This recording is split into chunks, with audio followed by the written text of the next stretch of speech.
Okay, ladies and gentlemen, good evening. Distinguished guests, on behalf of Dr. Michael Harms, the director of the DAAD Cairo Office, I would like to welcome you to the 14th talk of the series Cairo Talks on Transition and Change. This CTTC event has the topic Caring for the Poor, Redistribution and Social Protection in Egypt and the Middle East. Cairo Talks on Transition and Change is a joint initiative organized in cooperation with the Orient-Institut Beirut, represented by Ms. Sarah Ressa, and the FU Berlin, represented by Dr. Florian Kostal and the DAAD. The topic is of utmost importance because it concerns with key demands of January 25th uprising with regards to the social justice. Rather than a state budget problem, especially in Egypt, we are confronted with social instruments and mechanisms that favor the wealthier middle class instead of the indigent population. How can a new social contract be achieved under the current political situation? This is the question we would like to leave to our speakers, Dr. Markus Loewe and Dr. Mohamed Fahmy Menza, who will be introduced thoroughly by Dr. Florian Kostal, the moderator of this debate. We are very much looking forward to the speeches of our eminent speakers and the lively discussions with the audience afterwards, and additionally would like to invite you in the second half of the evening outside in the garden, the beautiful garden you have seen, to a small reception where we have more the opportunity to talk and exchange ideas. We wish you all a very enjoyable and pleasant evening. Thank you very much.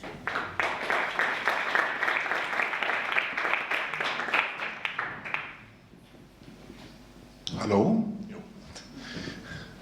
Yeah, good evening, ladies and gentlemen. Thank you all for coming. I'm very proud to host this 14th edition of the Cairo Talks and Transformation and Change. Thank you very much, Mona, for introducing me. My name is Florian Kostal, and I'm the representative of the Freie Universität Berlin Cairo office. I think you all know a little bit the format of the CTTC. The idea is actually to pick up different topics that have come up after the 25th of January uprising. We are now in our 14th edition. We have so far basically concentrated our talks on political issues, and now since December we are more focusing on economic and social issues.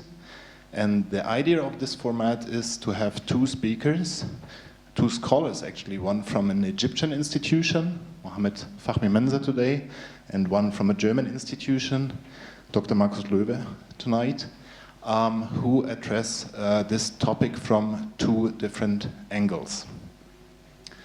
The topic we have chosen for the 14th edition of the Cairo Talks on Transformation and Change is redistribution and social policies in Egypt and the MENA region.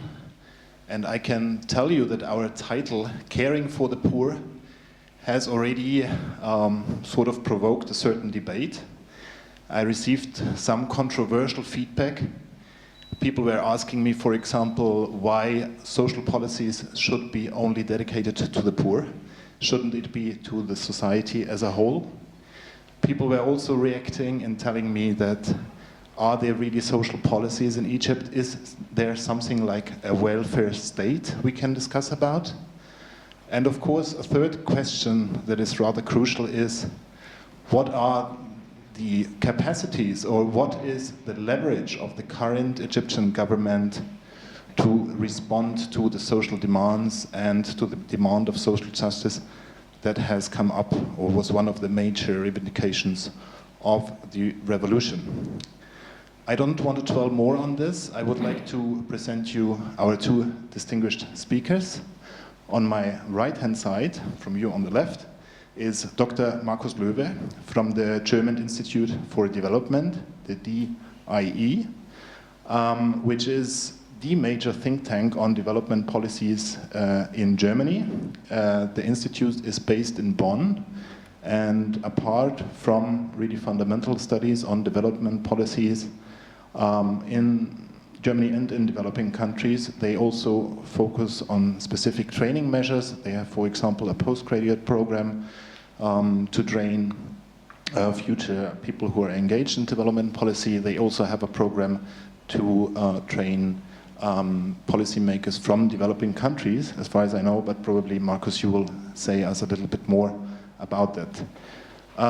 Dr. Markus Loewe has gained his PhD from the University of Heidelberg on social security and informal policies, I think with a strong focus on Egypt. He is the coordinator of the Institute's studies on the MENA region. And let me just have a quick look on my notes. He has many, many different research focuses. The one is on inclusive growth, so pro-poor growth. The other one on social security systems in the region, but also in India and Brazil. So he has a cross-regional focus. He's working on international development cooperation, and one of the last studies he did here with a student group was on growth determinants for small and medium enterprises in Egypt. And yeah, Markus is a very frequent visitor to Egypt, so he knows the country very well.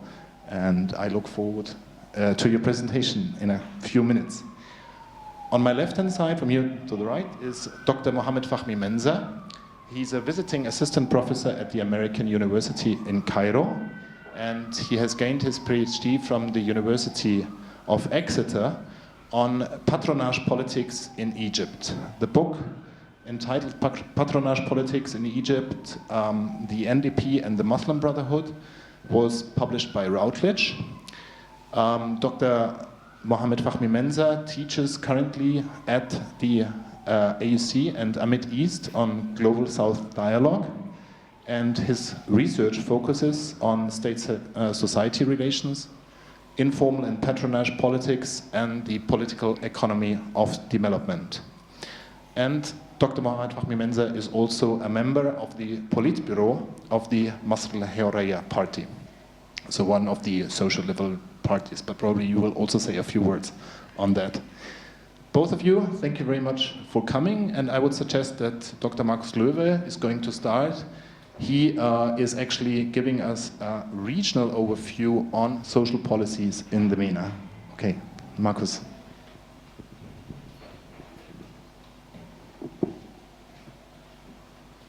Okay, thank you very much, Florian. I must say I'm very happy that I have the opportunity here to present to you some of my thesis that I have developed over the years and to discuss it with you.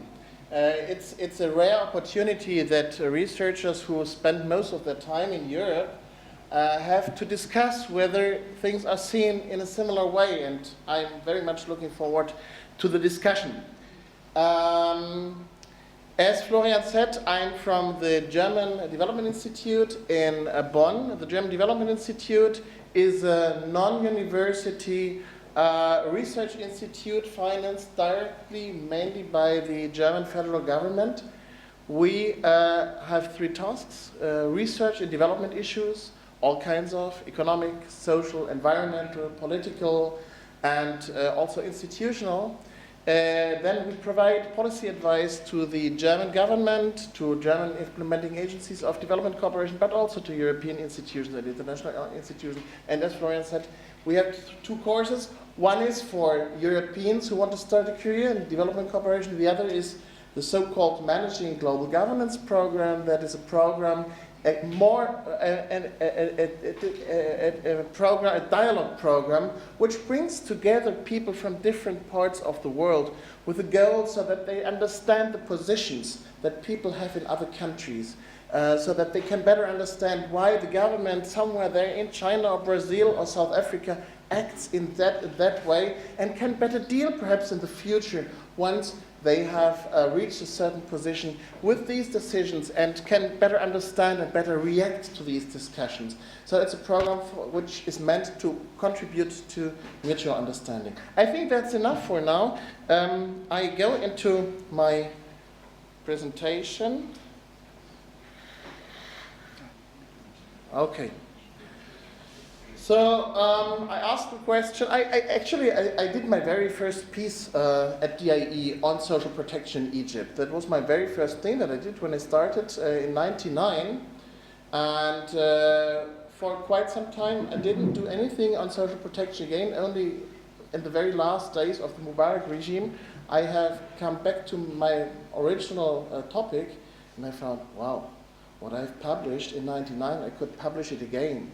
Just adjust some of the figures. Nothing has changed in the meantime. So I ask, is this still the same, or has something changed in the meantime? So the structure of my presentation will as follows. What is the purpose of social protection schemes? Because if we assess them, we have to know what are they for. Then how do they fare with regard to social fairness, efficiency, and sustainability? What has been done so far to reform the schemes? And what can be the deeper causes of the deficits that exist from a political economy perspective? And I hope that Mohamed will help me then a bit to understand what the political economy factors are behind. Now, what's the purpose of social protection schemes? I think social protection schemes have not only a social but also an economic and a political goal. And I think that is why it is really absolutely important for a country like Egypt. I mean, it's important for all countries, but especially for a country like Egypt, which is at a juncture to talk on social protection. Their social goal is clear. And that responds already a bit to the question that was asked to Florian when he prepared today's event. One goal is to prevent people from falling into poverty once they have reached a certain level, to avoid that they fall down too much on the social ladder.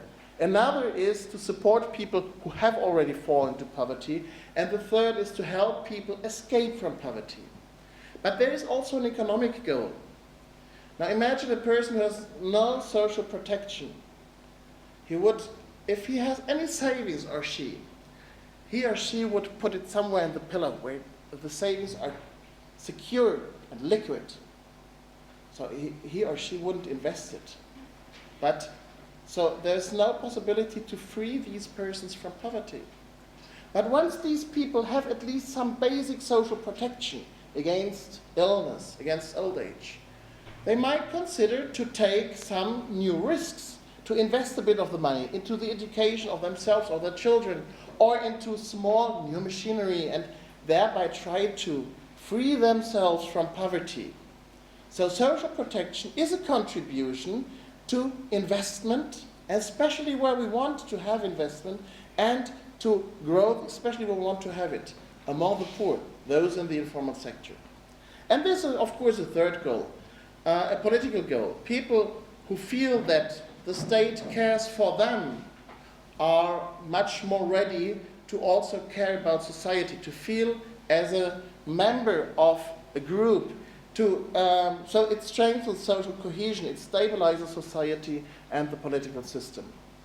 So I think three very important goals for Egypt at the time being. So what does the situation look like in practice in Egypt these days? First of all, I would argue, that's my main thesis, it's not a lack of funding. Egypt spends quite a considerable amount of GDP on social protection. It's much more on how the funds are used. So the deficits are due to suboptimal allocation and distribution of the available funds. Especially, we can see that there's dominance of the state. I will explain that later. There's huge leakages in coverage of the existing schemes, so many people don't have access to any of the schemes. There is regressive redistribution within the schemes. So not from the rich to the poor, but the other way around.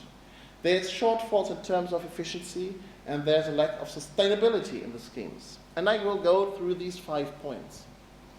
Now the country spends more than 20% of GDP on social protection, probably even more. This is a very conservative calculation. If you add up what the country spends on government schemes, on social insurance, so it's premiums paid by private actors, on other things. The problem is that 70%, or one problem is that 70% of social protection spending is done by public schemes. That is a comparatively high percentage. Less than 4% of households have private life insurance. Less than 20% of households even have a bank savings account. The scope of action of NGOs in the field of social protection is limited by restrictive legislation in contrast to many countries in the world, and self-help initiatives play hardly any role. Just to give you some figures, premium income of commercial insurers are lower than in many other countries. Life insurance spending, for example, is just 0.4% of GDP. This doesn't have to be negative, but it shows that the state plays an important role. It tries to provide as much as it can itself for certain reasons. And the situation is much more significant for health insurance. At the same time, only 20% of households receive financial or in-kind support on a regular basis from relatives or neighbors. There's a lot of talk in this part of the world that the private transfers replace much of what the state isn't doing. But in de facto, what is being done on a private, on a voluntary basis is very small. It's very small. It's just 1 to 2% of GDP, much less than in many other regions of the world. So there's much talk on that religious motives play an important role for a strong distribution. It's not much money in de facto.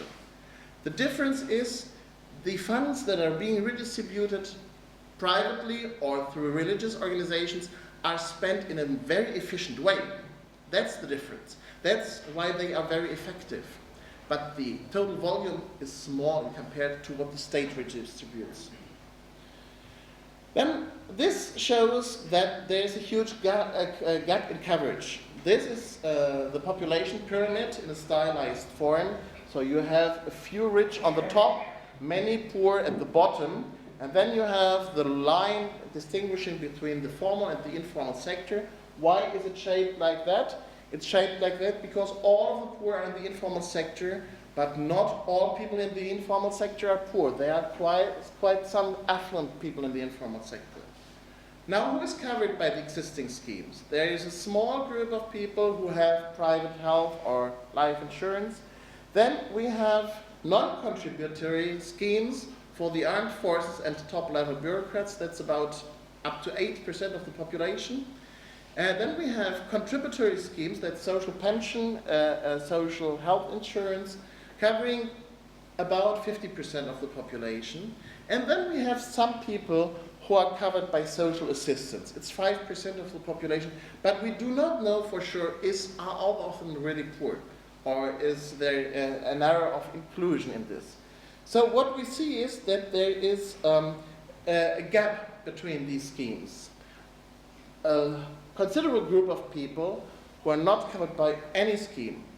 Admittedly, this share is smaller than in many other countries, also in the Middle East, but it's still a considerable share, some 40%.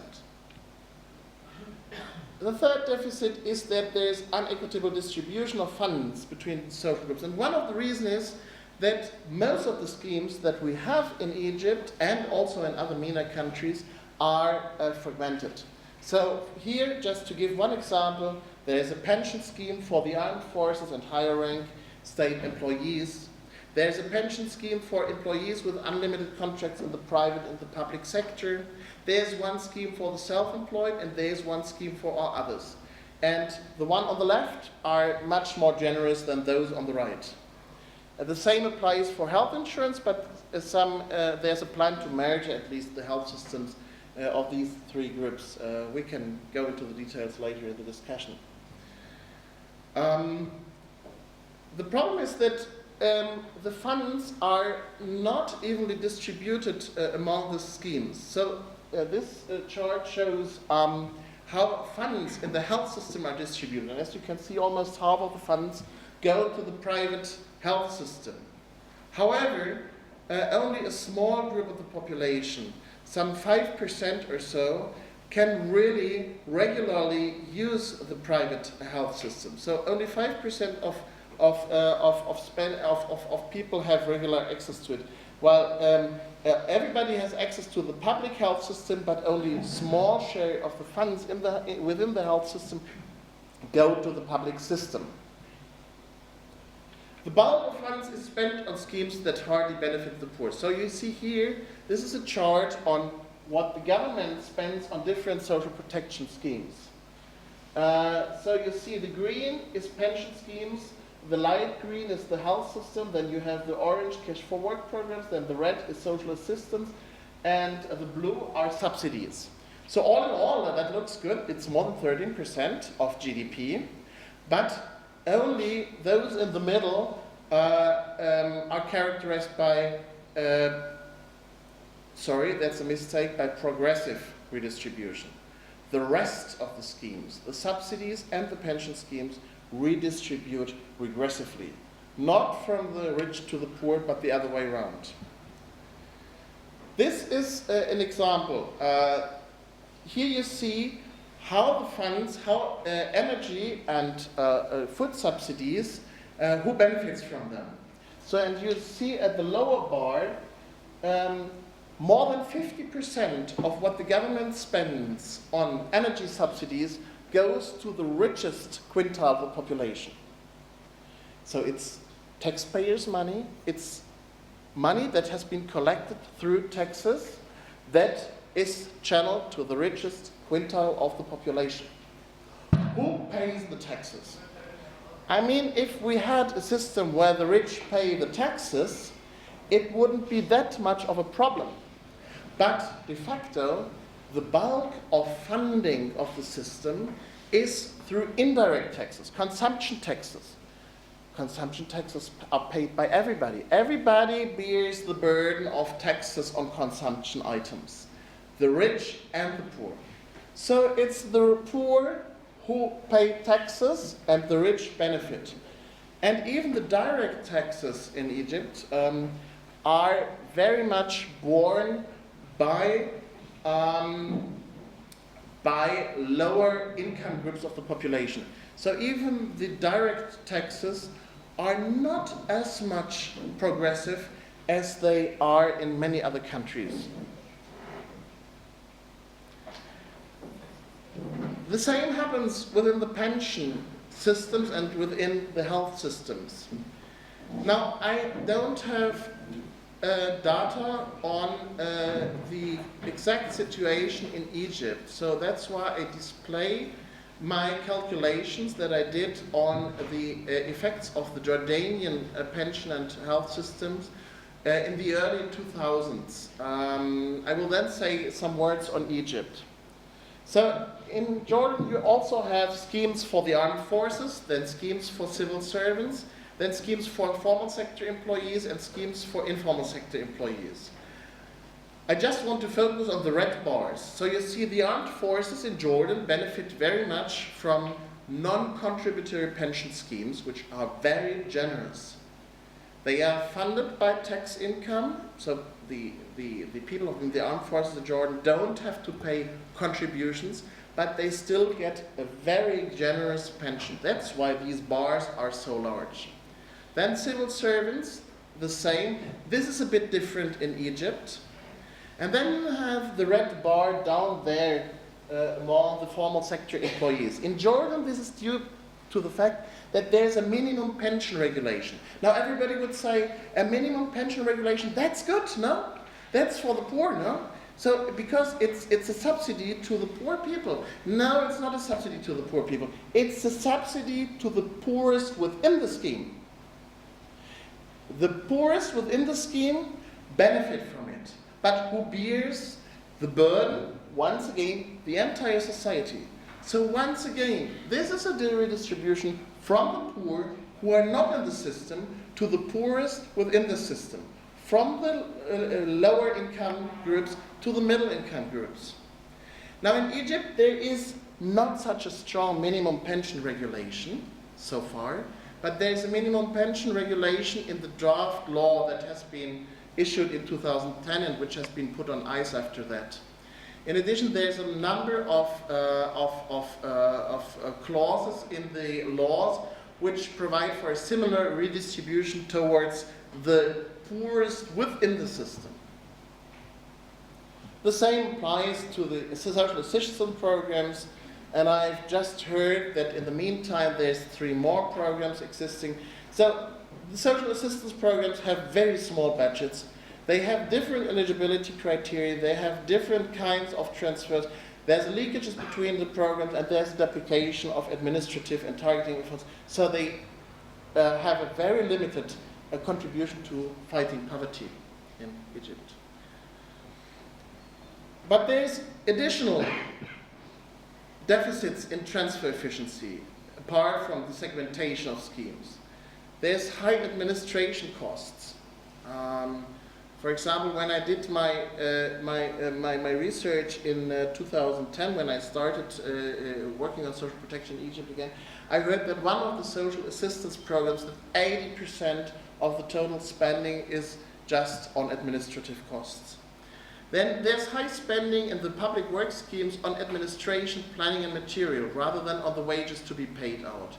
And in the health system, the bulk of spending goes to tertiary health care, including high-tech medicine in the agglomerations, which doesn't benefit the poor and rural and remote areas. And there's also a trend to pay wages to physicians rather than nurses and more basic health service, which is much more important for the daily needs of the population, of the poor people. There's overly generous minimum pension rules. So you see even though it's not as clear as in Jordan, the minimum pension is higher than on average in other countries. Then we have a very generous early retirement option in some of the schemes. So in some of the schemes, people can retire very early at age 40. And without a significant reduction in pensions. Now, if you let people go out of the system at age 40, there's nothing wrong about it.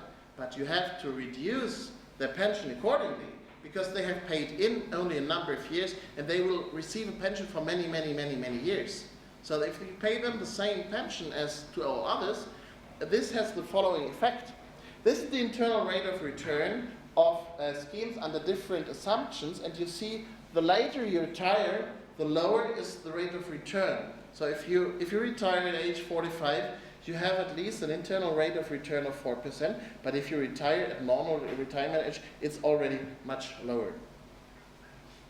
Then there is another big problem.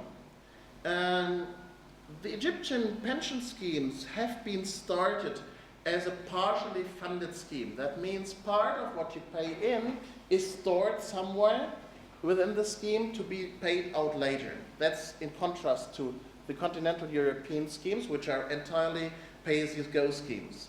Now, what happens with this money that is stored somewhere? This money is being transferred to some public banks and has for long been given to the state, borrowed to the state, to finance infrastructure and social projects. So far, there's nothing wrong about it, as long as the money is still there. But if the state has spent it on infrastructure projects, what is the state going to do when more people retire and these funds have to be called back again to fund future pensions? The money has been spent. What is the state going to do? Now, either it says, that was it, I don't pay out the pensions, or it goes to taxpayers and says, I have to raise your taxes, or the government has to reduce spending elsewhere. So in any case, the population will suffer from the fact that these funds have been spent already. In addition to that, in the past, the rate of return, the interest at which these funds have been given to the state have been negative in real terms at quite a number of years. Now, what has happened in the last years to reform the schemes and in order to get along with the deficits? Now, first of all, there has been a public health insurance reform.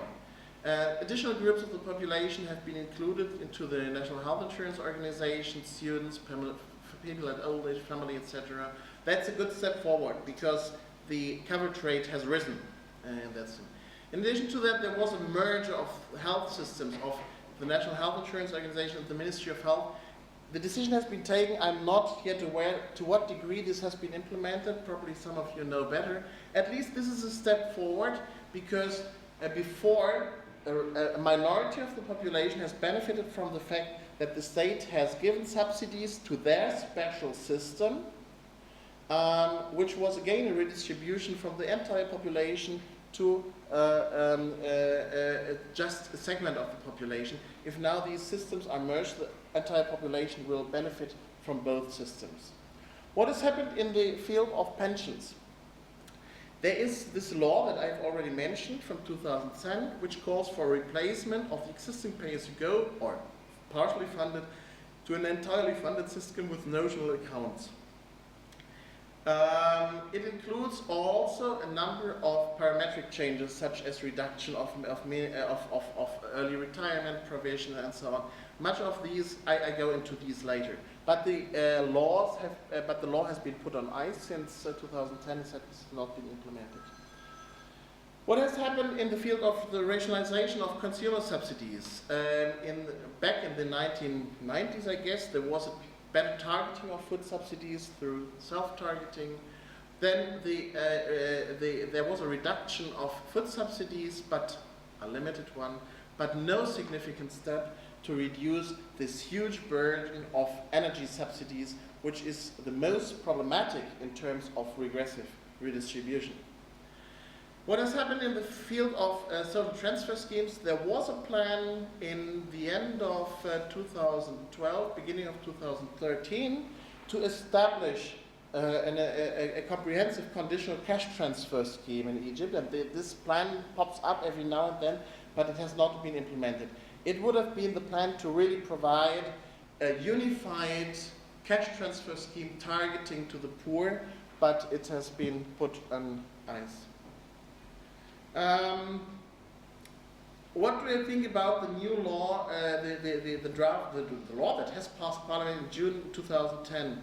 Now, it has quite a number of good elements, but to my opinion, many of the elements work only out if the government is really able to increase significantly coverage rates. So there's a lot of incentives in the new law that call for that are meant to integrate the informal sector much more than in the past into the system.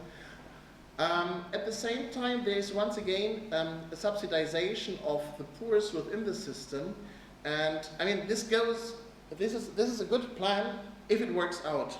But if it doesn't work out, if the informal sector will once again stay out of the scheme, and I'm very much afraid that this is the case because no country has so far been able to really integrate the informal sector into the scheme, then it's once again we have the same situation again, that public funds are channeled into a scheme that is only for the top 60 or 70 or 80% of the population. Well, much of the rest of the parametric reforms are pretty fine, I think, but as I said, the law has not been implemented yet. Now, what can we say on what I said in the beginning? Does Egypt reach the goals, the 3 goals that I've mentioned? We can say that there's limited effects on social goals. As I said, the social protection schemes still serve much more the urban middle classes rather than the poor. They do little to reduce poverty in the country. The contribution is almost negligible. Some schemes even redistribute regressively. There's hardly any effects on economic goals because the schemes cover employees rather than the self-employed. And what I mentioned before, the thing with investing resources, it's mainly important for the self-employed, for small entrepreneurs, but they are only a very small share of them is covered by the existing schemes. Do the schemes have effects on social goals? I would say a bit, but only to the degree that these effects also help policymakers in their will to stabilize their own rule. Funding is not the main problem, as I said. Likewise, there is no lack of technical administrative know-how in the country. There is a lot of know-how, so this is not the problem. And if ever needed, Egypt could buy it in easily. Egypt is not a very poor country. So apparently, political factors are at the core of the problem. The Egyptian government does not or did not dare to implement urgently needed reforms. So much of the fact that reforms are not being implemented right now, maybe due to the fact that the current government is still waiting for the next step, the elections, and doesn't want to do any significant steps before the next government is in power. But the problems are so clear that I would say the country cannot waste much more time to come to solutions here. So one of the reasons why the government, at least in the past, did not implement reforms was that it was afraid that these reforms might hurt its constituency or other influential social groups. So the regime had to perform in social policies, mainly vis-à-vis the urban middle class, in order to legitimize its rule, but much less so vis-à-vis the poor, who have much less abilities to organize themselves. So therefore the government was at least, or is still, I'm not entirely sure, reluctant to implement more comprehensive reforms. Reforms have taken place where reforms were refused, where they would have been at the expense of powerful and other strategically important social groups. And they have been implemented where the former government has benefited as well from these reforms, either because it could save in government spending, or where these schemes were financed, because these schemes were financed by donors, or because funds were saved in another way, or where they could improve its own legitimization. Thank you.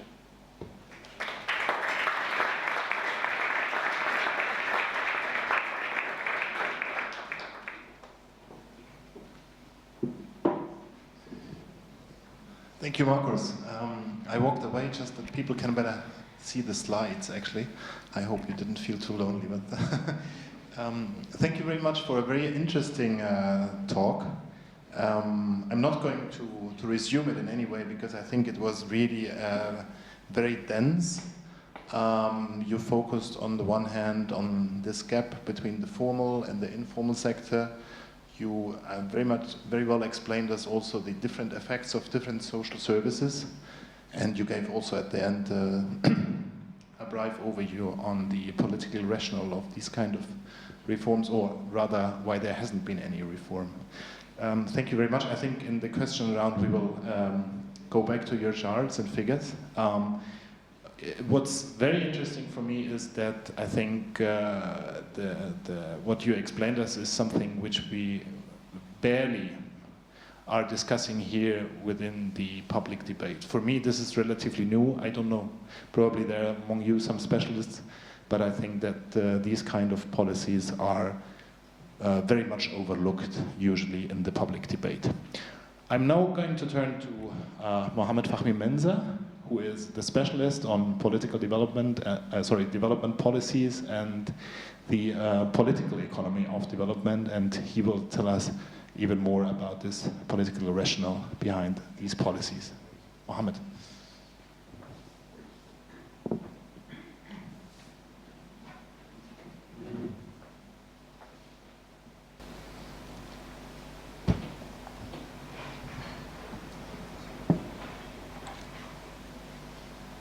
Thanks very much. Thanks, of course, for Florian for this very kind invitation, and thanks also for Markus for this also very elaborate presentation that we've just heard. As a matter of fact, it's very important that this particular topic is being brought into the public sphere nowadays. That in Egypt we actually do need to spend more time, more attention to issues of economic development and the questions that relate to these topics. I hope that my talk will be a bit complementary to what Markus just said, not only in terms of topics and themes, but maybe also in terms of style. I don't have actually a presentation with me in terms of a PowerPoint presentation, so what I'll do is that I will walk through some of the main themes that I think that are important or relevant to the issue of economic development in the Egyptian context, and hopefully after that we can pick up with the questions and answer in the discussion session. I'll start first with an overview of the main orientation of Egypt's economic policies throughout the previous 40 years or so, which may seem to be a long period. However, when we go through some of these main themes, we'll find that not much has been changing in terms of the parameters or the outlines of such policies. I will then move into issues of social justice, perhaps from a more macro perspective rather, which may also complement some of these specific targets and topics raised by Markus. And then I will finally move into some of the policy breakthroughs that could be outlined as important or relevant, especially in the Egyptian context. So the starting point here, if we're trying to reach some sort of an overview of the economic and political policies that have been followed in Egypt over the past 40 years or so, especially since 1974, which is an important date, of course, because it marked the beginning of the open door, also known as the Infitah policies in Egypt under Sadat, we'll find that there has been a vicious cycle of authoritarian rule dependent on patronage networks in order to limit the demand for democracy and increase its cost, while maintaining also control over the main sources of income, especially by state institutions.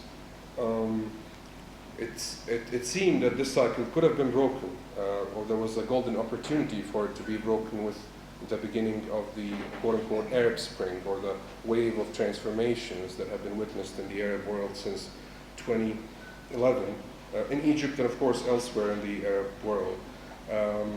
So here it's safe to say that focusing on political reform in itself, while this regarding the issue of economic reform will be a very limited approach, a shortcut to comprehensive political decision-making, and at the same time also focusing solely on economic reform without paying much attention and focus also on the issue of political reform seem to be quite problematic.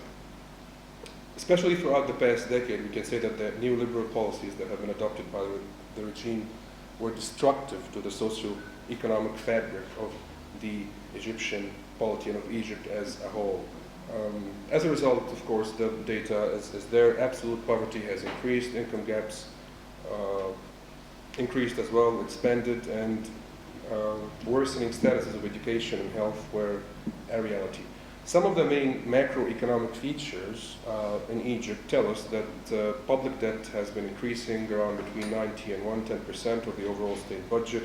Inflation rates also increasing around maybe 20% among the highest in the developing world, maybe in the entire world.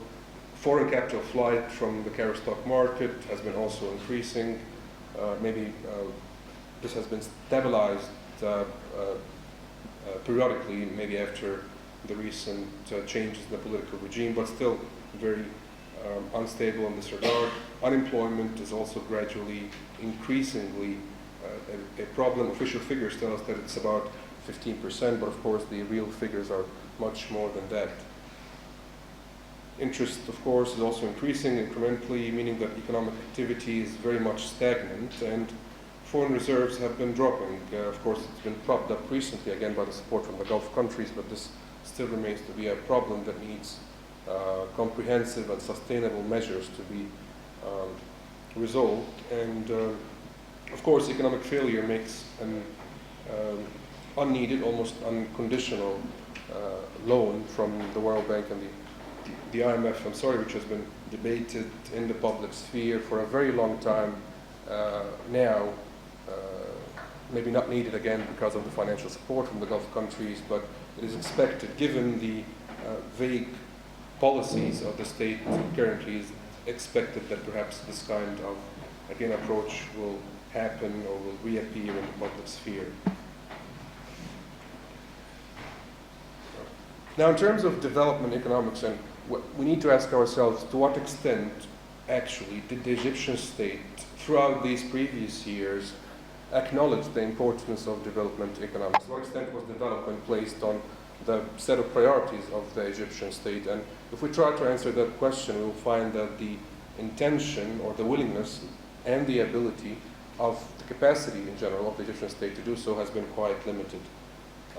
The idea of human development surpassing sheer economic growth and focusing on social sectors such as health and education, and taking into account issues of regional disparities, for instance, and the essential role of the state as a mediator, a regulator, a grantor of services and economic activities and socioeconomic security. All of these ideas have been lacking from the policy biases of the Egyptian state for a very long time. Therefore, some sort of comprehensive reform of state institutions is essential in order to, first off, make it even able to undertake such policies. If it is willing to adjust, for instance, market imperfections or encourage private property and entrepreneurial economic activity, which it claims to do over and over again. Of course, some of the main aspects that are in need of immediate intervention, and I will elaborate on that later on. This was also alluded to in the presentation that we had earlier, for instance, issues of tax reform. For a very long time, we've been having legislations on taxes that do not reflect the actual needs of the Egyptian society. We're talking about the need to, for instance, have more legislations on taxes, on capital gain rather, and expanding the brackets also for tax exemption. According to the most recent constitution, this is supposed to be now happening, yet with a very small bracket that needs to be extended most definitely. Minimum maximum wages, again, we've had recently legislations regarding minimum maximum wages, but again, when it comes to implementation, it remains quite questionable if the state does have the ability to actually implement such legislations, and if they are in the first place sufficient to reform the much needed and the weakened wage system in the state, which again is quite unfair, it seems.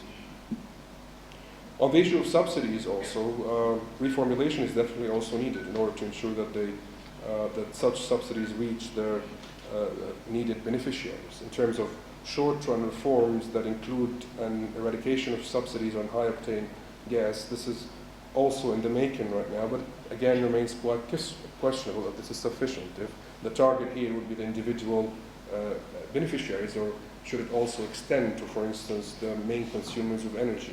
In this sense, the energy sector, the industrial sector, the people that, or the entities that also consume a huge bulk of the subsidies on the energy sector. Also, budget reform is needed to, again, improve the health and educational sectors. Again, according to the most recent constitution, this is supposed to be the case, stipulating certain cuts from state budget for education and health. But then it's not only a question of budget allocation, but also a question of quality of reform. Again, this was also an issue that was mentioned in the presentation earlier.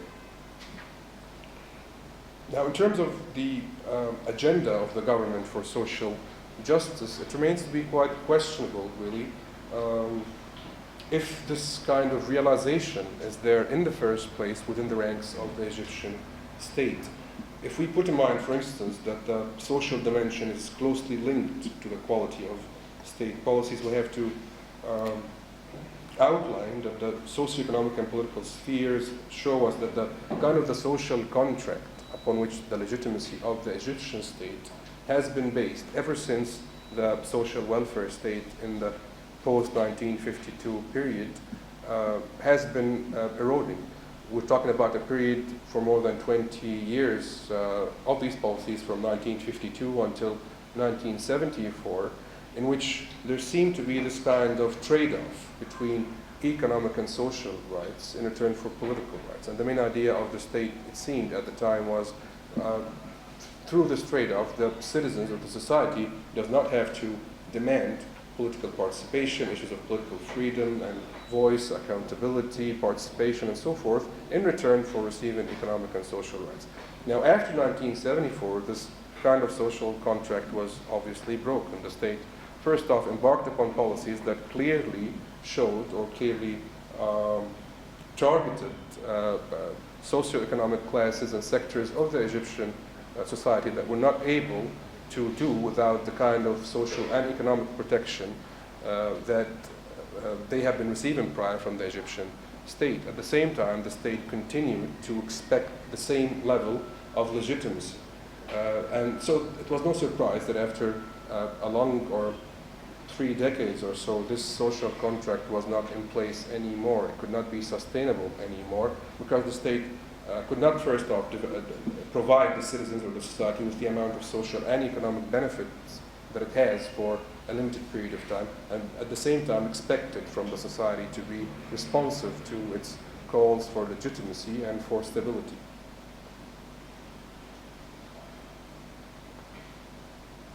Throughout the Mubarak period and after meaning the 3 years after Mubarak, it seemed whenever you would look at the policy statements or programs issued by the government or the state, the economic objectives have been mainly limited to issues of neoliberal economic reform. We're talking about whenever you, for instance, read in the press from the different statements made by the ministers or by the high officials in the government, their main economic objectives have always been to ensure privatization, state withdrawal from the public sphere, and also definitely from the political sphere, emphasize trade liberalization, emphasize foreign direct investment. These were the main policies followed and adopted by the Egyptian state for a very long time. We're talking not only since 1974, but especially after 1991 and the adoption of the Economic Reform and Structural Adjustment Programs, the ERSAP, in 1991. And along the same line, the improvement in the macroeconomic indicators, that is the trade balance, the budget deficits, the balance of payments, etc., these were the main indicators that were taken by the Egyptian state and government as their measures of success. They have always said that since we are interested, since we are successful in improving such measures, then these are indicators for our economic achievements. And in this sense, economic growth or GDP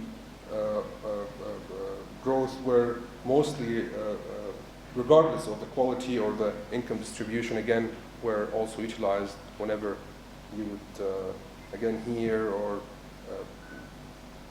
see how they viewed their economic achievements and objectives. You will find that these have been the main indicators that they used. Now, if we look at some of the experiences from other countries that have succeeded in achieving reasonable degrees of comprehensive sustainable development with different degrees of success, of course, when you talk about Brazil, Turkey, Indonesia, Malaysia, other countries, you find that there have been main elements, 3 main elements, and more, of course, but mainly 3 main elements that shape the policy biases of the state or the governments in these countries. First off, there's a huge emphasis on income generating growth. This is a very important thing that we should work on, income generating growth. There is this kind of realization, first off, within the ranks of the government and the state, that this is a goal that should be worked upon.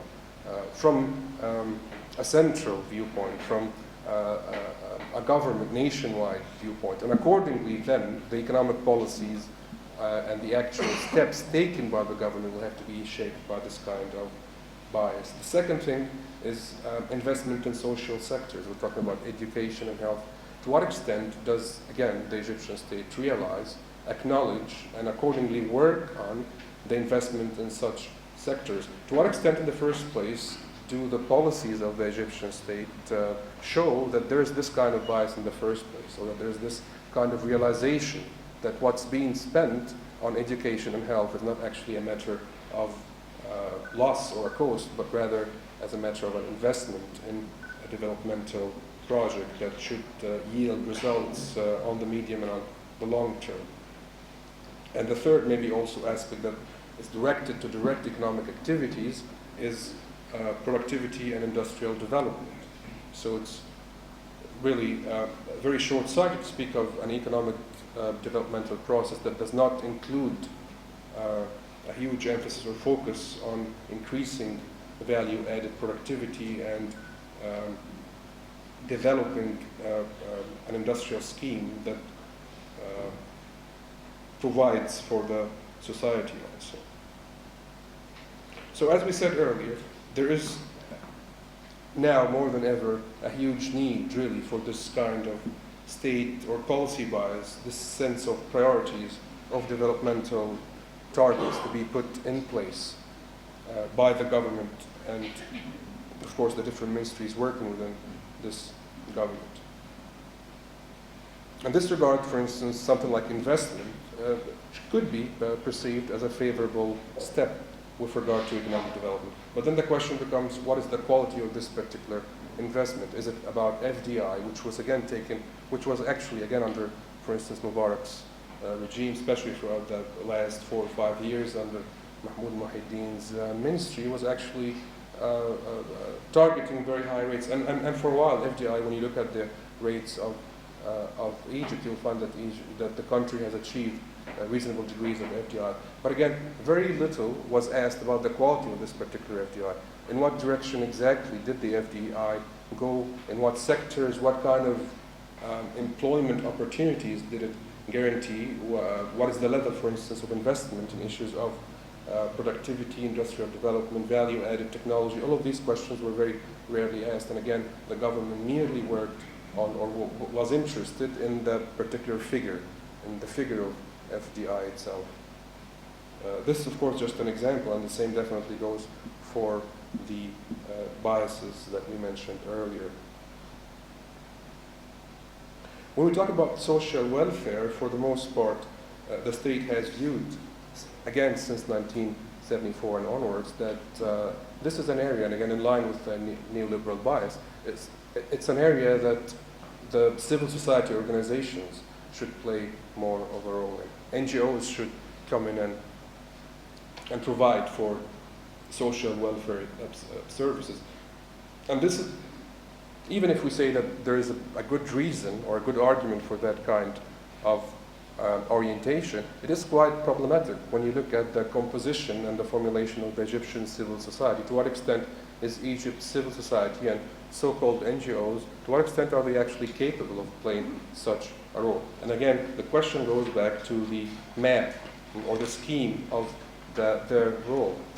What is the actual role that is expected to be played by the civil society in Egypt's economic planning? Is it able to do that? And if so, what has the state done to ensure this role? Of course, if you look at the composition of Egypt's NGOs and their experiences, of course, there has been a lot of successful stories, but it's again very misleading to look at the Egyptian civil society and simply compare it with your typical Western or global model that would assume a certain degree of quality and capacity that would allow this particular sector to play the role it is supposed to play.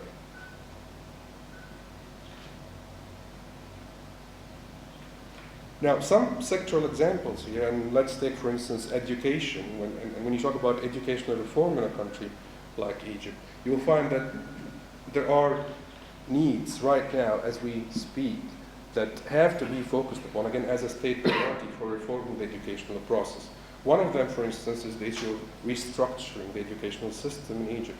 So it is, again, it seems like very common sense when you look at the amount of graduates, especially from the higher education institutions, that there is a huge degree of mismatch between the kind of investment, again, that the state puts in this particular process and then the kind of job opportunities or employment opportunities that are allowed or given to these graduates.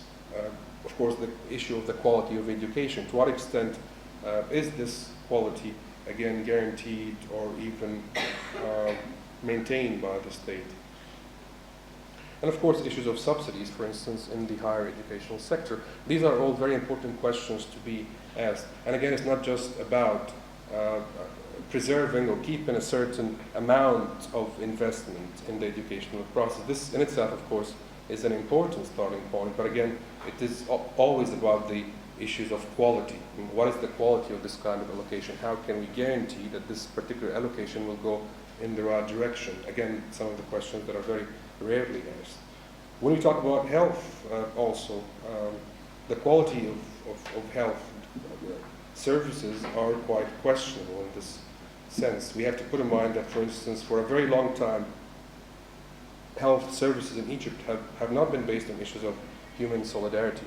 in the sense that health services should be provided to everyone in the country, not just the needy, of course, but everyone who is in need of health services. There needs to be an important focus on the non-marketization of the health sector in Egypt, which is currently the case. Again, a very clear-cut case of marketization of health services. Only those that are able to actually compete in the market, whether as people that supply these health services, or on the other hand, as recipients of these health services, are the ones that are able to actually benefit from the system. Otherwise, for the majority of the population, we're talking about 80 to 90% of Egypt's population, they're even unable to actually enter this market to start off. And they are, of course, subsequently left with the health system provided by the government, which is, of course, we can say as much as we want about its inefficiency and its inability to provide the needed. Of course, questions, in addition to that, should be mentioned regarding that equality within these services. To what extent, and in light also of the most recent transformations in Egypt and the other countries of the Arab world, to what extent was the issue of equality here important on the basis of discrimination? And again, we've seen whether within the educational sector or also within the health sector, a lot of question marks are raised regarding discrimination on the basis of race, color, religion, of course. These are, again, important policy biases that are absent in the scheme of policies adopted by the government. So, in short, these have been just maybe some main headlines or question marks that need to be raised, again, regarding the issue of social comprehensive development in Egypt, and especially with regard to the issue of social justice. And it appears to me that unless this kind of realization is there in the first place, realization from the decision makers, from the policy makers in the Egyptian case, that there needs to be a very clear-cut bias from the state institutions, a commitment on their part to the issue of development as a main goal in their policies and in their plans and their schemes, and which would then require, of course, the willingness and the ability. We're talking about the starting point here. You know, it may seem like not that much to ask, but it's not actually. When you look at the developments over the past 40 years or so, you would really ask the question if this realization is there in the first place. And subsequently, if the realization or the acknowledgement is there, we'll be talking about willingness, ability, the capacity of state institutions to implement such level of also coordination between the level entities within the government. Because such policy biases, such this intention, if you may call it so, to enhance and develop and work on a scheme that guarantees the social and economic rights of the Egyptians, this requires a lot of work, a lot of coordination between the different state institutions as well. The ability to work together as one unit to, of course, the best ability to attain these objectives. These are, I think, the main requirements that need to be put in place. These are the main steps that have to be put in place if development as such is to be achieved in the Egyptian case, and of course if any scheme of social justice could be attained in this regard. Thank you.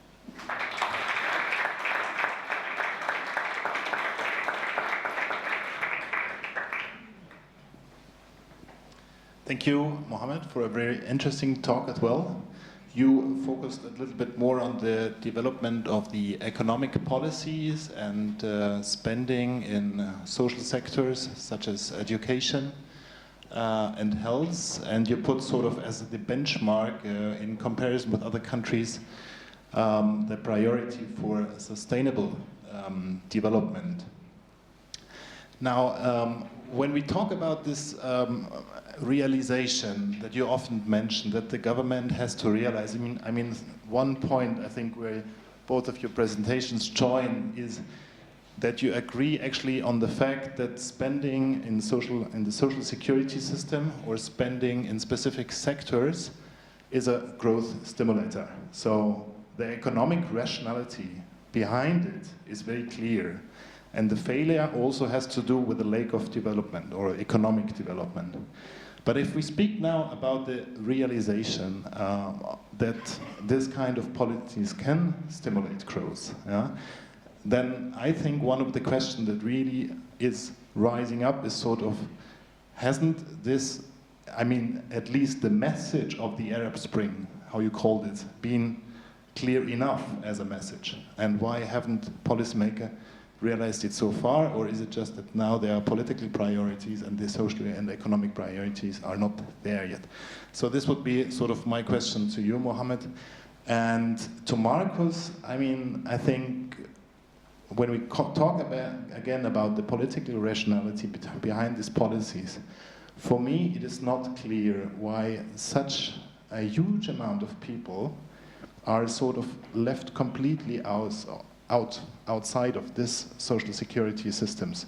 What is the political rationality behind this? Is it just demographic growth? If there was a social pact, a social contract in the beginning, what has happened that now 40% of the people are sort of outsiders to the system and the redistribution only takes place within the system? But I think before you answer to these two questions, I would open now the floor for questions and ask you to ask questions to both of the speakers. Please, raise your hands. Oh. Okay, I start from right to the left. There's Basant, there was Moritz, there are the two gentlemen in the front, and there's you. Okay, so one after the other. Thank you. Okay, I have two questions. First for Dr. Markus and second for Dr. Menza. For Dr. Markus, you said that the problem of social policies is that the government imposes more or relies more on indirect taxes rather than direct taxes. So how come the government will rely on direct taxes and at the same time avoid the problem of tax evasion and manipulation in profit figures, and at the same time still attracts FDI?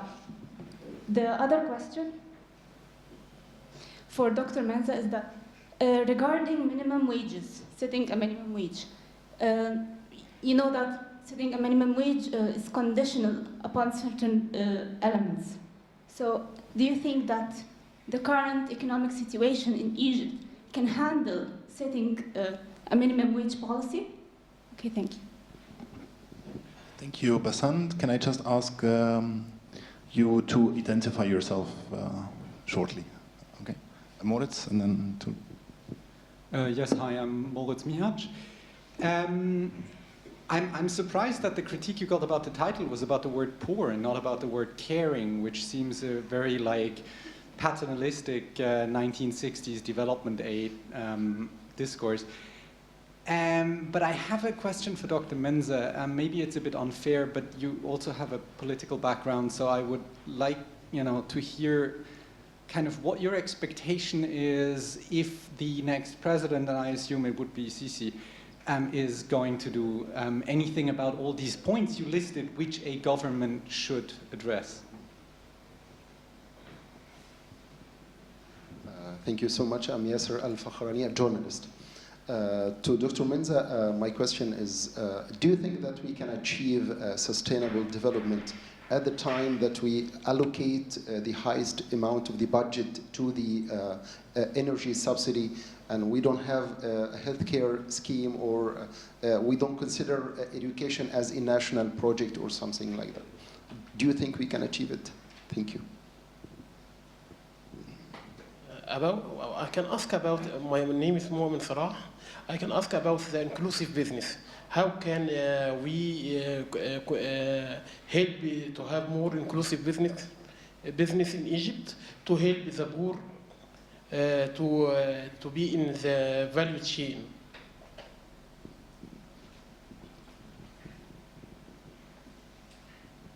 My name is Ricardo Gonzalez and I work for a Spanish newspaper. I wanted to ask two questions to Markus. The first one is about the reliability of the data that you use. I was quite surprised to, for example, with this figure of 20% of GDP spent in social protection. So I don't know if we can really rely on the data, or where do you get it from? And the second question is, at some point I got a little overwhelmed with so many data, and I got lost in the part you were speaking about the national health system. Could you elaborate a little bit on that? I think that you said that 99% of people is covered by the national system. I don't know if this means that 99% of the people use it or can use it, and to what extent, what's the percentage of the people who use the private system? It was not clear to me. Thank you.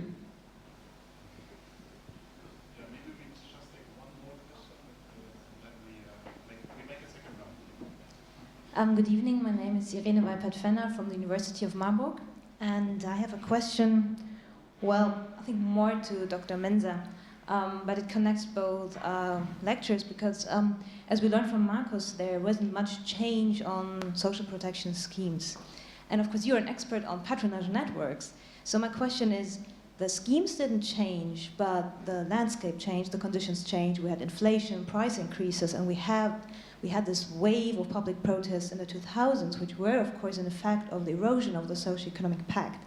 So how did you see that in your research on patronage networks? Did you see any changes in their crisis? Because when there was less to be distributed, what happened actually?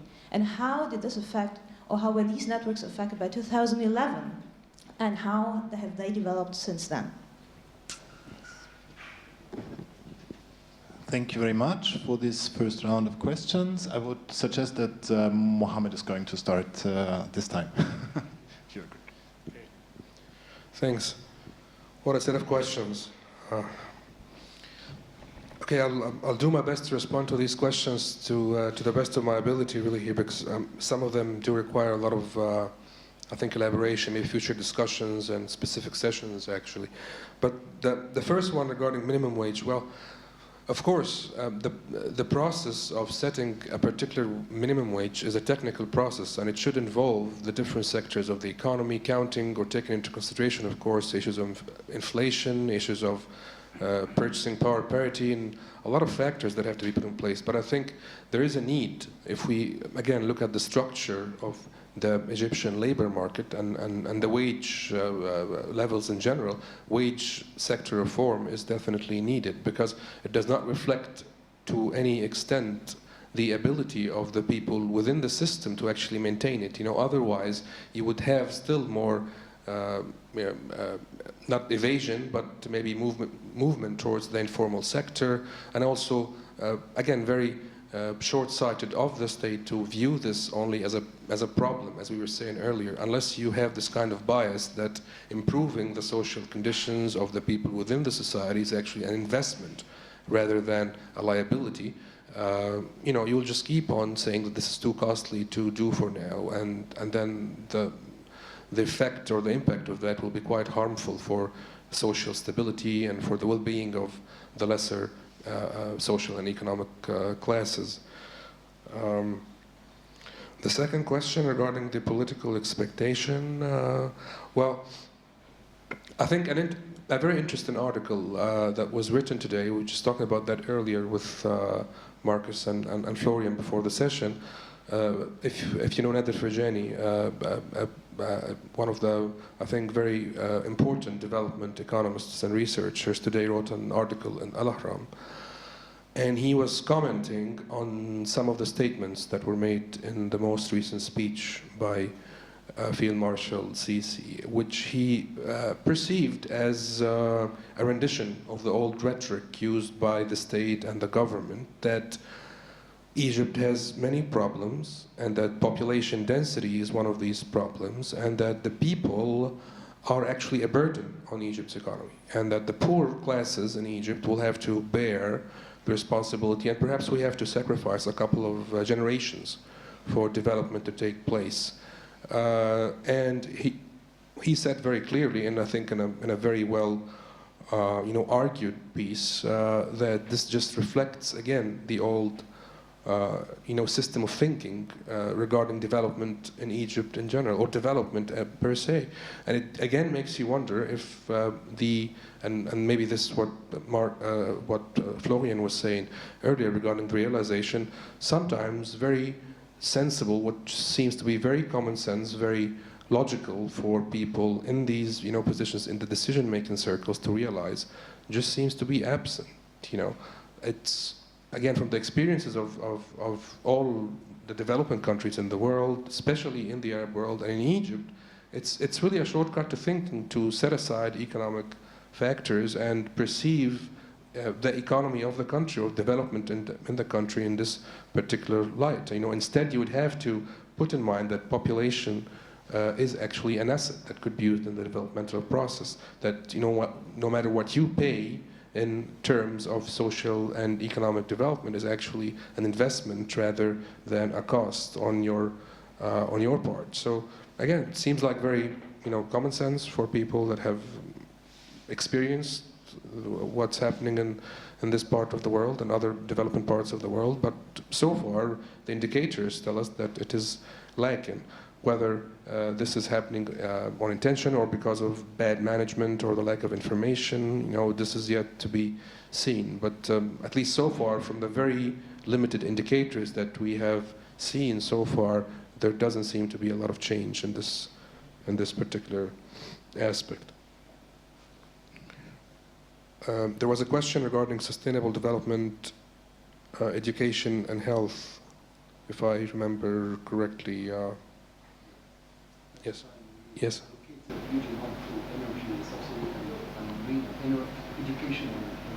Yes, I think this is exactly, again, back to the argument that we were saying, is that to what extent does the state commit itself to the issue of social and economic development? To what extent do you perceive these, allocation as a cost rather than an investment? So, of course, within the energy sector, a lot, as we were maybe mentioning in the presentation, most of the talk that we've heard was regarding cutting down subsidies on the high-octane fuels. Yes, and also you would argue, according, also if you look at the data regarding subsidies, that also a big chunk of that goes into heavy industries and manufacturers that, seem to be more able to actually bear the cost of this kind of subsidy cuts. And again, it shows the haphazard nature of most of the economic and social policies adopted by the state. So, for instance, I doubt personally that there has been a proper process of calculation. How much would that save us in terms of funds, and how would these funds accordingly be allocated with regard to the Egyptian, state? One of the main, perhaps also commenting on some of the points also in Mark's presentation, one of the main problems that we've seen in the rising in the public sphere recently was how does the state utilize the pension funds? And that was a very big problem. A lot of those that were under, the pension schemes were wondering if, of course, you've been following on that, and there was huge opposition on the street that people, first off, they didn't really know where the money was going. There was no transparency. Maybe that was mentioned by the state, but what was probably known that the Ministry of Finance had control over these, funds, and it revealed very little information regarding their whereabouts and or how they will be utilized. Thanks. The last question was regarding patronage networks and change as well. This is, I think, a very important question to be asked, because it seemed, again, from my research, political patronage as a scheme is not just simply of an issue of a choice taken by the state.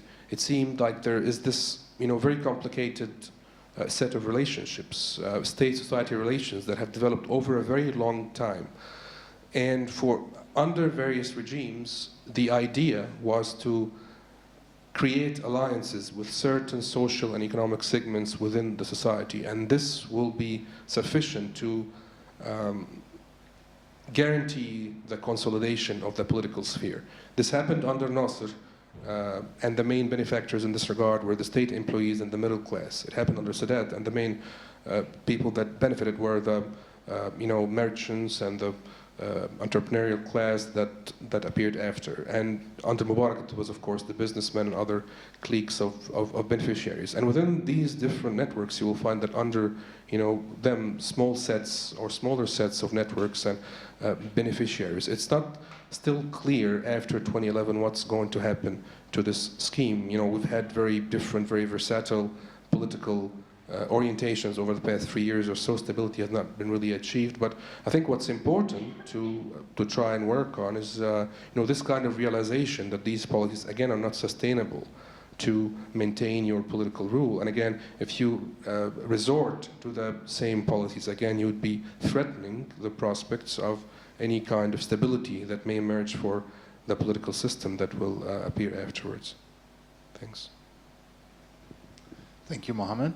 I'm handing over to Markus. But just a small remark. I wonder if there's just a very strong tendency towards past dependence. That meaning that politicians prefer the receipt they have always used because they consider that the risks of policy change are too high. Thank you very much, Florian. I would like to start with the first question. Why is the state still leaving out large parts of the population? I would argue, well, it's sometimes difficult to say why politicians do this and do that, or why they don't. Is it because they have an interest in the current situation, or is it because they haven't understood the problems, or because they are simply unable to make any changes? We can't prove. But my impression is very much the following. After the revolution in '52, there was a trend to really do something for poverty alleviation. The first social protection schemes were really meant to provide some protection to the poor, to really transform society in a way. After a while, it turned out that some of these instruments were much less doing something for the poor than for the middle classes. Then additional instruments came up with the social insurance and so on. And by time, the regime realized that it needed the urban middle class much more than the poor for survival. And it felt, well, maybe these schemes are not achieving our initial goals, but they achieve at least the goal that we can survive. And they found it difficult to change the situation because they were afraid that the middle classes might start some kind of an opposition, whatever form of. Now, this is not a unique case. We have this situation in very many countries, autocracies and democracies. Rulers that want to stay in place always look at the middle class because the poor have difficulties to organize, to defend their rights. So the question is, even if a regime is stuck in such a situation, isn't it a bit short-sighted to just look at the social and the immediate social effects? Or shouldn't it also take these other two goals that I mentioned before into consideration? Or to us as researchers and observers of the situation, shouldn't we bring these two arguments much more forward in order to convince policymakers that maybe the situation that we have is good for the short term, but on the long term, it's better to really use social protection, social policies, not only for social goals, but also for economic goals. As I said, investment in the informal sector, productive investment, and for the political goals. Because once the government really shows that it is caring for the entire population, it will gain in legitimacy. So I think it would be a good advice also for anyone in power, wherever in the world, to take these arguments into consideration. Now, the other questions, reliability of the data. I mean, you can just add the budgets of the different schemes. That's what I did. I just added the budgets of different schemes. Then you have a look at what is being spent through NGOs and through social transfers. There is reliable data by different institutions. It's a very small portion anyhow. If it's 1 or 2% more or less in these schemes, it doesn't make much of a difference. The bulk is the subsidies, the social insurance, and the health system. And there we have very reliable data. Anna, that's what was your question, right? I was confused. Regarding the question on the taxes, well, in theory, we can argue that direct taxes are much more progressive than indirect taxes. So there's a conceptual argument for moving into direct taxes. However, in some states, and probably Egypt, direct taxes are even more regressive than indirect taxes because the top income classes are not taxed at all by some of the taxes. I've just learned today from looking at some statistics that some colleagues have got that apparently the highest income in the registries of some of the taxes of the tax administration is $2,000 a month. There's no higher income in their registries. So what happens with those who have more?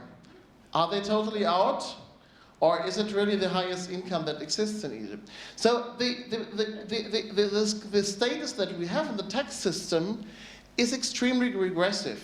I'm honestly not a tax expert, but we have a trend in many countries of the world to make the tax system itself more progressive. So we have to work on including more of the rich. And I think there's a good chance to do so, because now that the Western countries are doing a lot to dry out the tax oases that we have in the world, reduces very much of the arguments of policymakers wherever to say, well, if we tax the rich too much, they will transfer their money to these tax oases. There is an increasing exchange of tax data, so we can use it. And I think it's a challenge, but there is a good chance if government is willing to do it, to make progress in that regard. Now, please excuse also, I know I have just killed you with data, and I know, if you want, you can have all my slides in some form. I can also publish on our website, and there's also many of the reports that I mentioned. They are all available there. Now, these 99% is the accessibility in terms of physical and legal accessibility, not the usage of the schemes. And of course, many of even low-income earners tend to use private facilities to the degree that they can afford. One remark regarding NGOs. You mentioned, Mohamed, that the state has encouraged NGOs to play a more proactive role in the social sphere. At the same time, the state has done all it can to limit the scope of action of NGOs, even in the welfare sector, so that the role that NGOs have effectively played has been extremely limited. And I mean, we can make guesses what the reasons are. I would make a guess now. I would argue that there was much fear that a real active NGO could show how efficient social policies can look like. Now imagine an NGO comes up and shows how effective social policies can be. People would start thinking, well, there's the state which says, I'm responsible for social justice, and there's an NGO which implements social justice. That's dangerous, of course.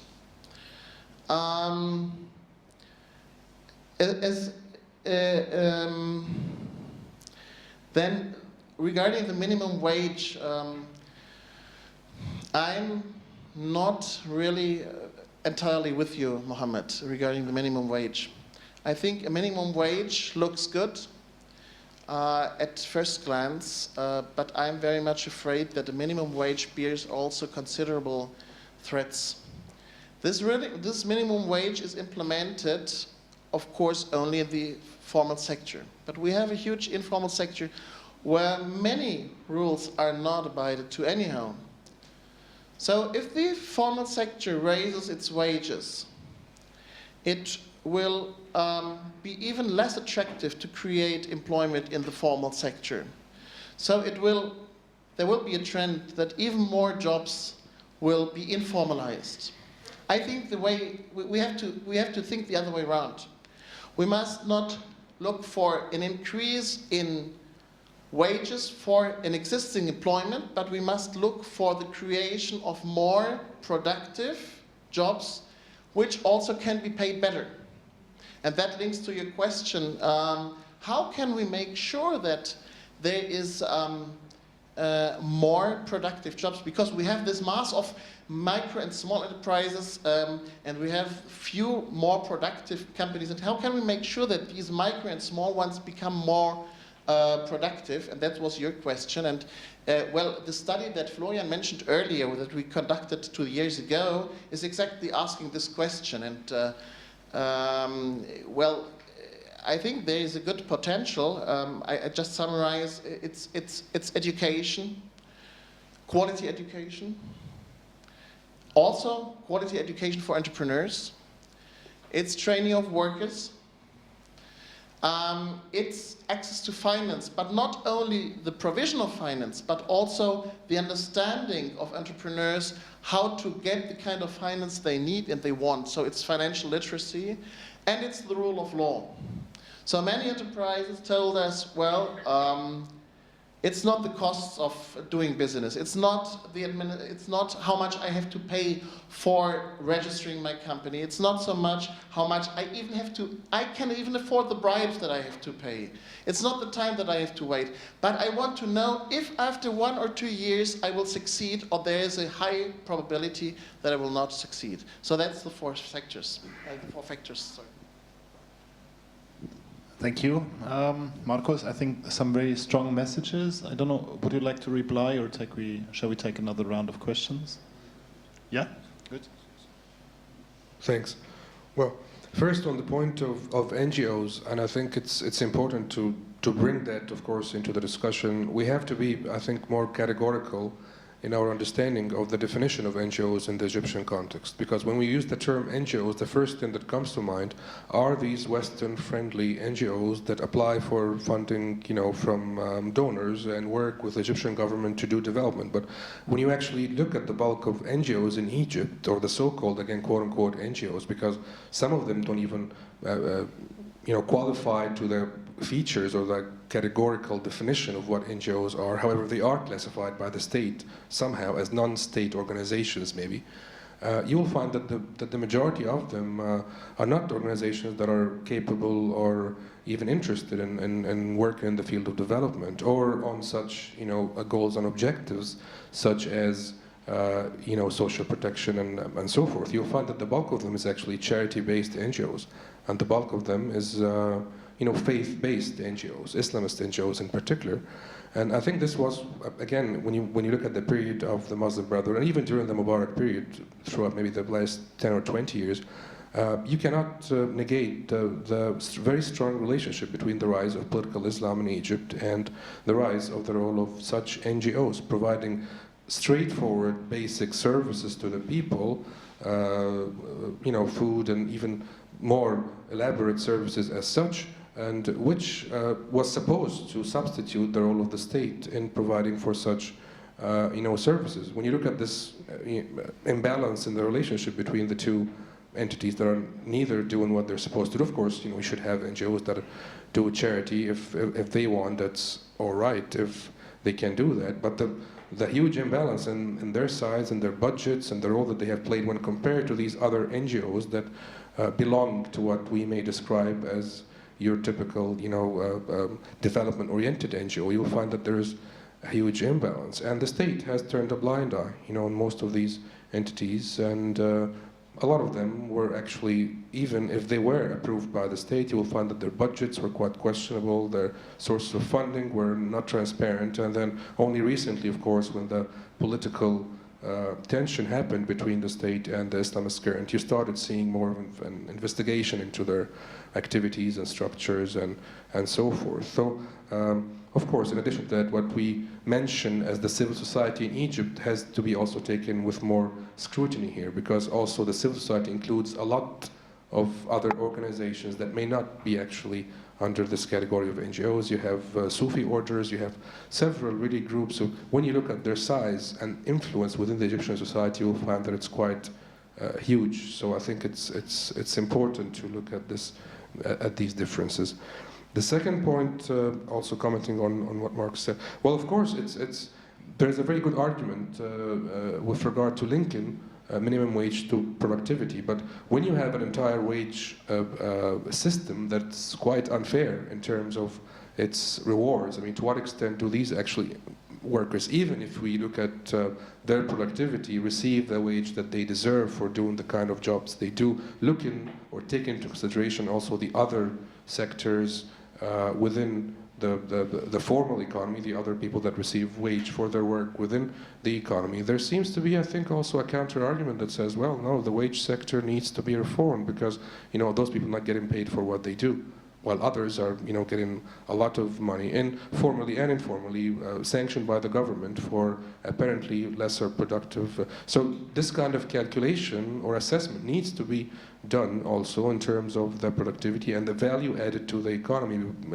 and before we make such, you know, a clear-cut decision whether to have minimum wage or not. My sense is that there definitely needs to be a minimum wage in the Egyptian case, because simply the distribution of wages, according even to the productivity of the people within the market, is not reflective of their actual participation in the economy.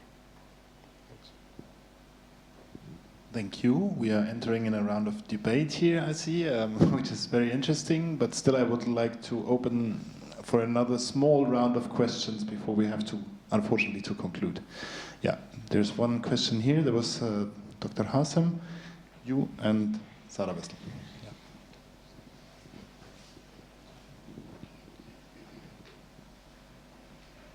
Yeah. My name is Rudina Abuhamid. Actually, I'm not an expert in economic or such things, but I'm interested, actually, after listening to your lecture, Dr. Menza, I'm interested, or more interested now, to know about your political party, which is mentioned by Florian, I think. No, yes, Florian mentioned it, yeah. Okay. And the second question is for Dr. Loewe. I'm not quite sure that you will or I will explain the question pretty well, because as I told you before, I'm not an expert, but I will just try. You just mentioned the deficiency, or one of the deficiency or deficits, that the low rate in the health insurance, yeah, in Egypt, but I would rather define it as another system in the health system, and I will give here an example from Syria, for example, my country. And before the crisis, of course, before the crisis, the health insurance was not that broken in the country. And, but still, everybody can benefit from the health care system. So could you please, if you understand my question, could you please just explain it? Thank you.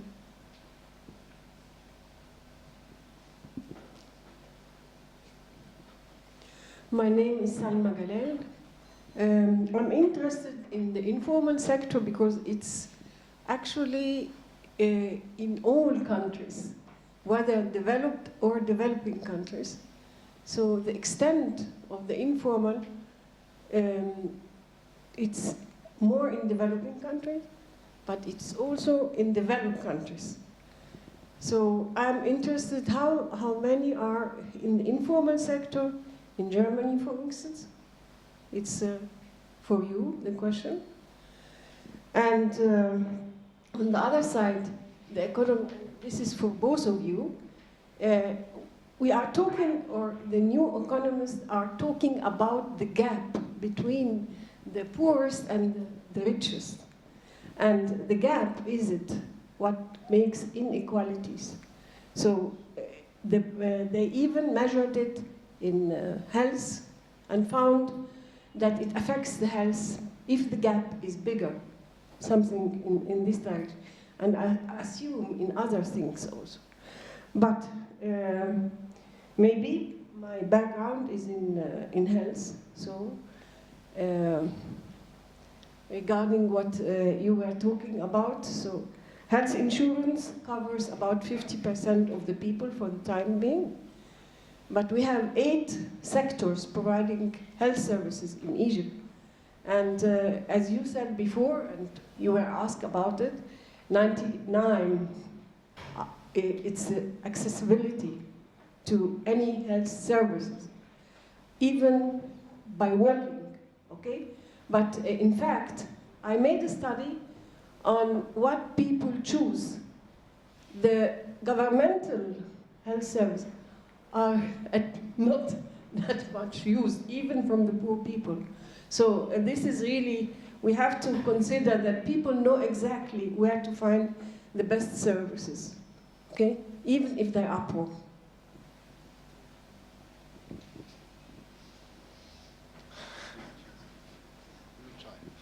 Thank you.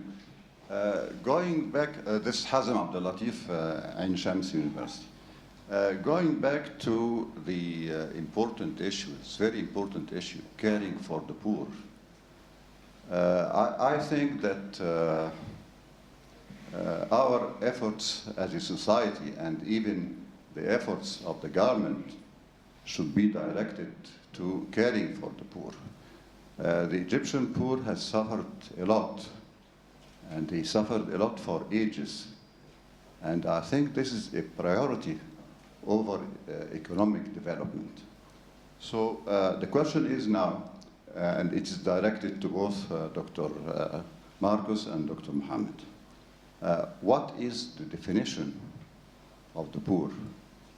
I think a former minister of economic development here said that, and this is not a joke, he said that the poor, the person who spends £1.5 on his living expenses per day is not poor. So is the poor who spends £1.5 per day or £10 per day or £100 per day? So we need to have this definition. Once we reach this definition, what is the percentage of the poor people in Egypt? And how can we attack this problem? How can we reduce this percentage? Dr. Mohamed talked about income generation, and this is a very important issue. Dr. Hassan, please be brief because we have to conclude soon. Okay, I'm concluding. Yeah.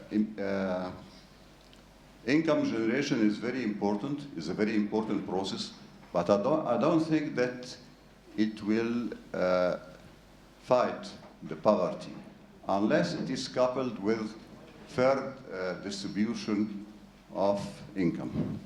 So I need the comments of both Dr.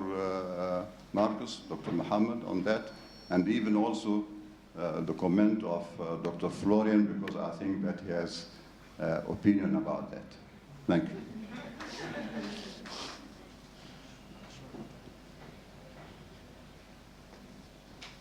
Sarah Wessler, Orient-Institut Beirut. Thank you for the very interesting debate today. I also have a question to both of you, but it's based on one of your figures from Markus. So I always feel a little bit comfortable about talking about civil society because it usually has a very clear definition, and then we talk always about NGOs, which is also a clear definition following certain criteria, and then we argue that we need to support NGOs in order to support development and to be more inclusive in society. Well, I do qualitative studies with people we would consider as low income or poor, whatever the definition is now. And you mentioned that self-help initiatives play almost no role in Egypt, and that only 20% of households receive financial support from relatives or neighbors. And I'm just very surprised because I have, as I said, I'm not doing quantitative studies, and I just thought this is completely the opposite what I see. So especially in poorer districts, I see that there are a lot of neighborhood networks, that there are made-up companies to distribute money and to enable people to get access to credits if you don't have money anymore. And that, of course, families, all my friends complain that they all the time have to give their money to their grandma and to their extended family. And I think I have quite a lot of friends that I might even call representative a little bit. Yeah, so my question is, where come this data from, or do they follow also certain criteria so that they fall in these categories? Yeah, thank you. We have a very short question, I hope, from the gentleman in the front. How far the lack of transparency and the access to knowledge affects the poor in Egypt? We have lack of transparency and the access to knowledge. We have financial resources, not use it effectively. No one can monitor them or have effective role to know where we spend these resources. Thank you. Thank you.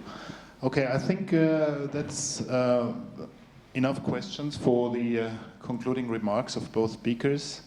I think I will give my own concluding remarks rather afterwards in the garden, because I'm not a specialist in this topic and I prefer to. But, okay, yeah. Who would like to start?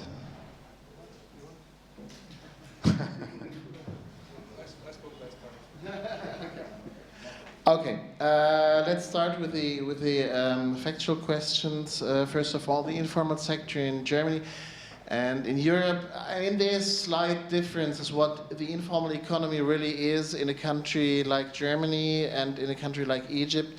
But estimates would say there is something up to 5% of GDP that can be considered informal economy.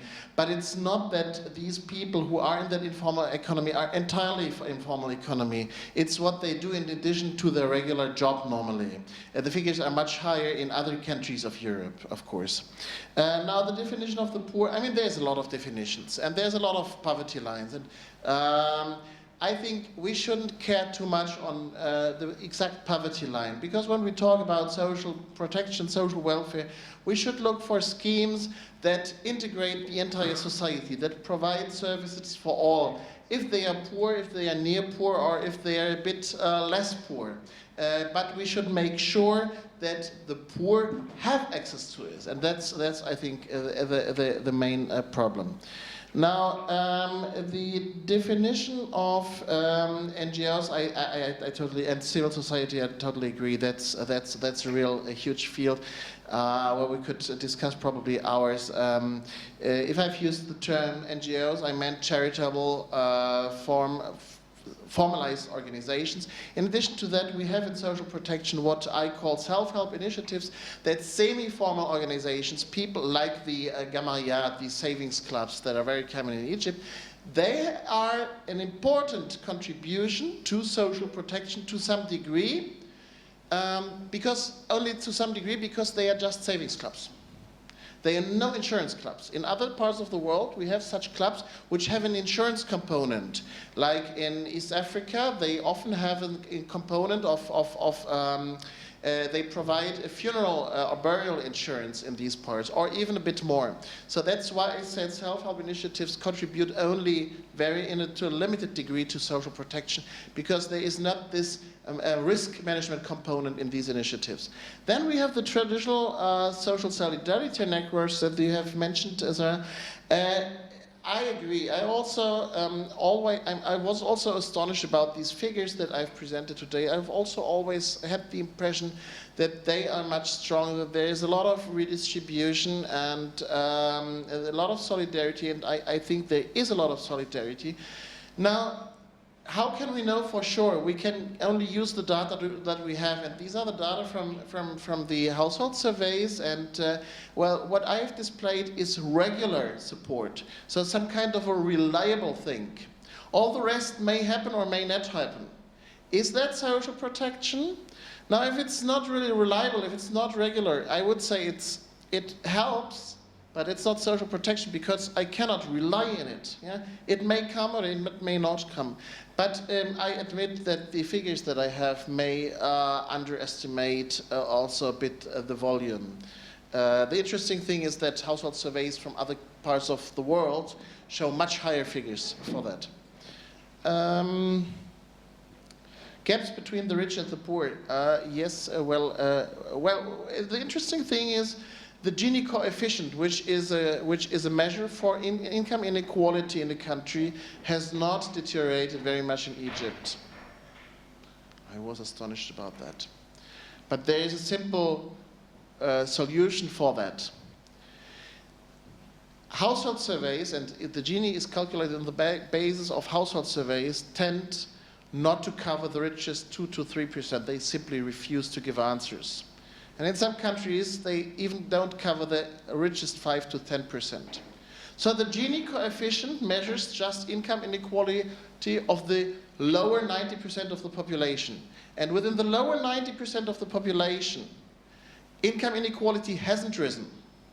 But probably the picture would look much different if we included the top 10%, because while the wages in all the rest of the population have more or less stagnated, the wages in the top 10% have really increased probably in the 2000s.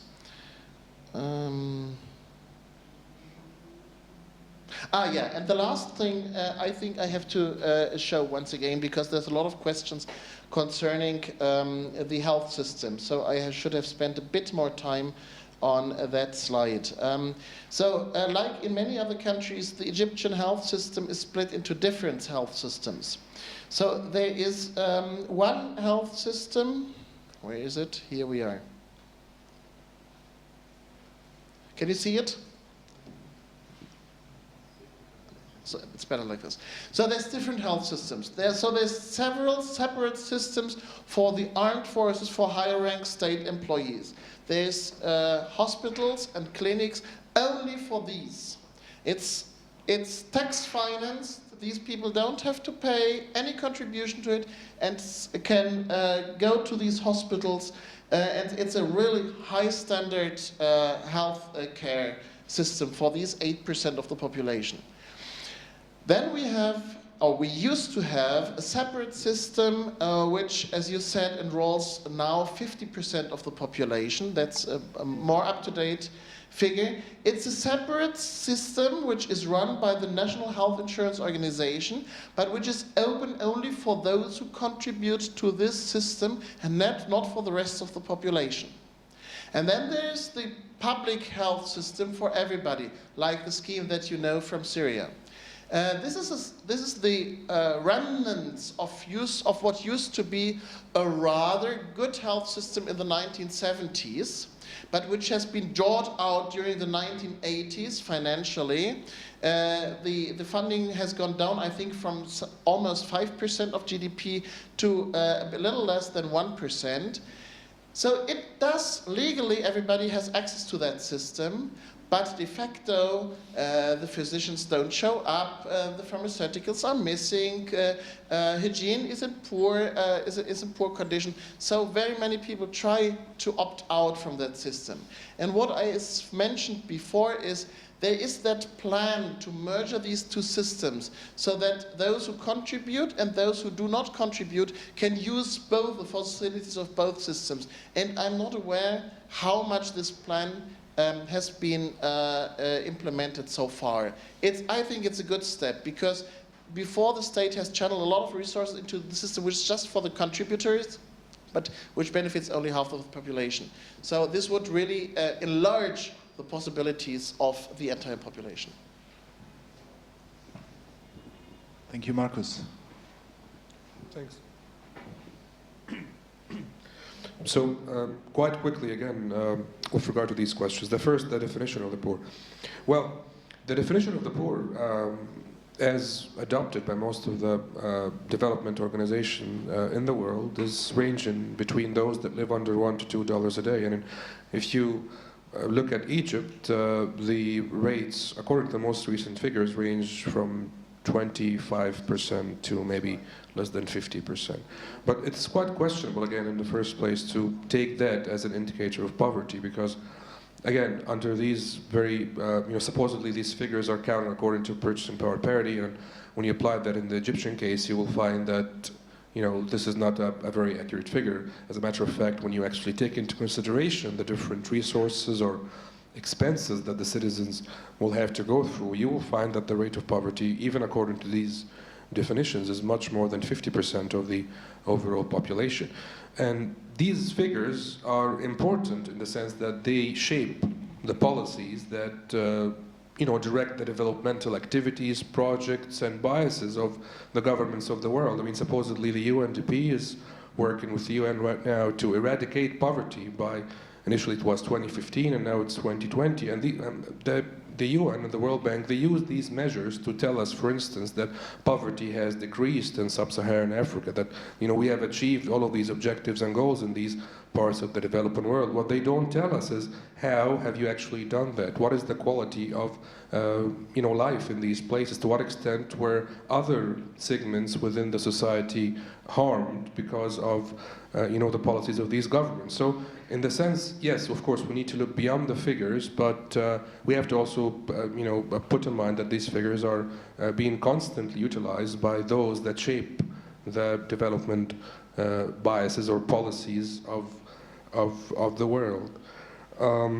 With regard to lack of transparency and access to knowledge in the Egyptian case, I think this is a black box. I think this is a very important field that really has to be tapped into. If you remember in the discussions within the Constitutional Committee, for instance, there was a lot of debate within those drafting the Constitution if access to knowledge or the right to knowledge should be included as one of the articles, and eventually it was, but on the other hand, another article was, or other articles were put to limit this kind of access, referring to issues like of national security and so forth.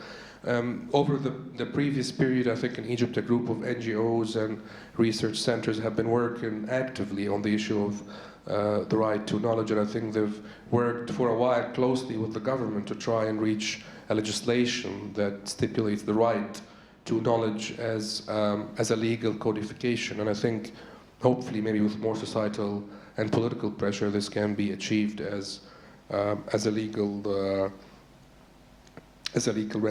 ramification of these efforts.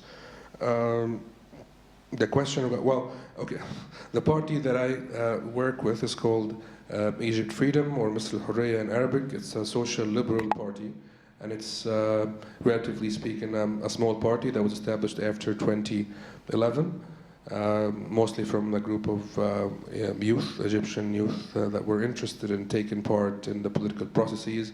As a party, of course, it's been exposed to all kinds of difficulties, challenges that you may think of in the Egyptian context. And if you'd like to know more about these experiences and such, of course, maybe after the discussion we can do that. But just for the purpose of this session, I think this will do. Thanks.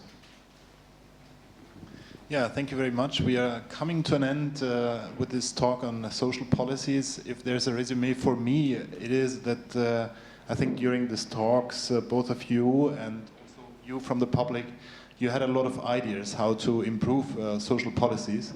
So if anybody would ask us, we probably would have some recommendations to make. Let's see. For the time being, I would like to thank you, Dr. Markus Loewe. I forgot that you just came directly actually from the Economic Research Forum, and their hot topic was also social justice, so we have been in a very good company. Thank you for your input. Thank you for coming.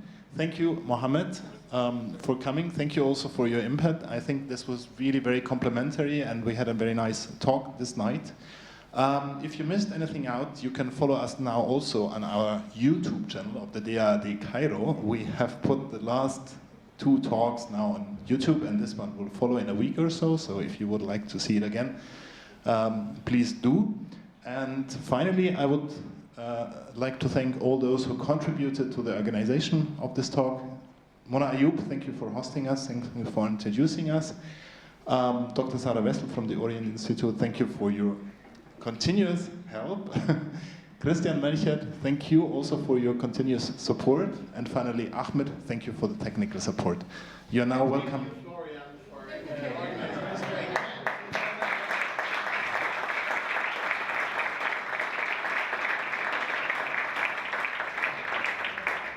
Okay, let's have some food now and some drinks. Thank you.